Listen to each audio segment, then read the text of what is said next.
বাংলাদেশের দেশপ্রেমিক সৈনিক এবং দেশপ্রেমিক মানুষ ঐক্যবদ্ধভাবে আধিপত্যবাদের চক্রান্তকে বঞ্চনা করে দেয় এবং এই দেশের সবচেয়ে জনপ্রিয় এবং মহানায়ক রাষ্ট্রনায়ক স্বাধীনতার ঘোষক শহীদ প্রেসিডেন্ট জিয়াউর রহমান বীর উত্তমকে গৃহবন্দী থেকে উদ্ধার করে নিয়ে এসে তাকে রাষ্ট্র পরিচালনার দায়িত্ব অর্পণ করা হয়। এই দেশটি ছিল বাংলাদেশের অগ্রগতির একটা টার্নিং পয়েন্ট।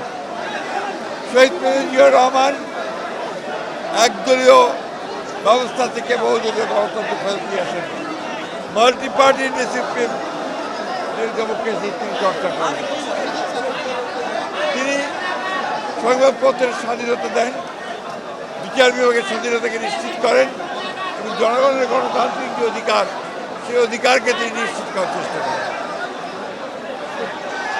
তার পরিচালনার রাষ্ট্র পরিচালনার মাত্র 4 বছর মধ্যে তিনি বাংলাদেশে একদিকে রাষ্ট্র ব্যবস্থার রাজনৈতিক ব্যবস্থা, অন্যদিকে অর্থনৈতিক ব্যবস্থার আমূল সংস্কার সাধন করেন এবং একদলীয় বাকশাল থেকে তিনি বহুদলীয় গণতন্ত্র নিয়ে আসেন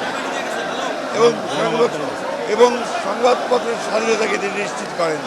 সেখানে মাত্র 4টি সংবাদপত্র ছিল, সেটাকে তিনি মুক্ত করে দেন। অন্যদিকে বিচার বিভাগের স্বাধীনতাকে নিশ্চিত করেন, জুডিশিয়াল কাউন্সিল গঠন করেন এবং একই সঙ্গে অর্থনীতিতে মুক্ত বাজার অর্থনীতি চালু করেন। এই হয়েছিল শুরু বাংলাদেশের অগ্রযাত্রা।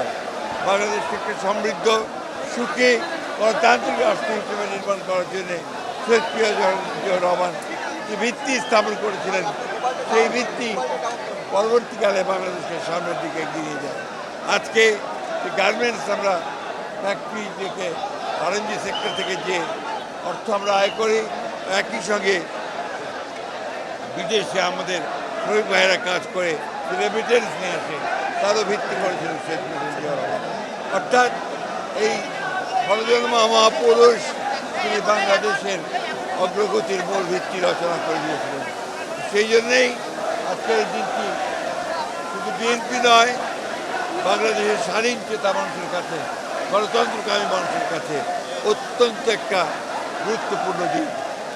আজকে যখন বাংলাদেশে বিভিন্ন রকম এই গণঅভ্যুত্থানের পরে যখন বিভিন্ন রকমভাবে একটা প্রচেষ্টা চক্রান্ত চলছে এই গণতন্ত্রকে আবার ধ্বংস করার জন্যে, সেই মুহূর্তে এই 7ই নভেম্বর বিপ্লব সংহতি দিবস আমাদেরকে সেই পথেই যেতে অনুপ্রাণিত করে, যে পথে সত্যিকার অর্থেই আমরা বাংলাদেশে গণতান্ত্রিক রাষ্ট্র নির্মাণ করতে পারবো, একটা সমৃদ্ধ রাষ্ট্র নির্মাণ করতে পারবো, জনগণের ভোটের অধিকারকে নিশ্চিত করতে পারবো, বিচারের অধিকারকে নিশ্চিত করতে পারবো। সেই লক্ষ্যেই বাংলাদেশ এগিয়ে যাবে, বিএনপি এগিয়ে যাবে, আমরা সেই লক্ষ্যেই কাজ করে যাব।